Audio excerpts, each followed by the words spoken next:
Welcome to Penrose Learning, where we make understanding easy. In this video, I will explain how to use Gemini Live on your Samsung phone. First, ensure your device and Google app are updated to access the latest features.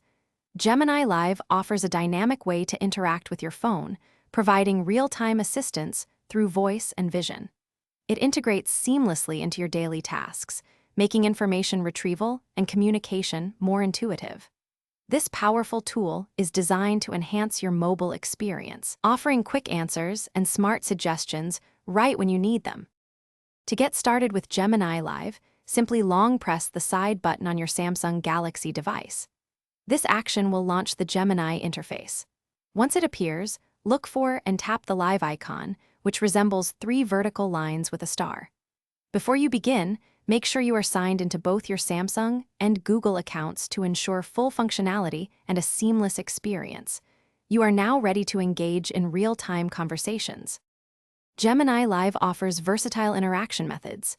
You can tap the video icon to use your phone's camera, allowing Gemini to see and answer questions about objects around you in real time. For example, ask about a plant or a product. Additionally, you can share your screen to receive contextual help with what you are viewing, whether it is a document or a web page. This feature provides instant, AI-powered support for various tasks. To optimize your Gemini Live experience, consider managing your privacy settings.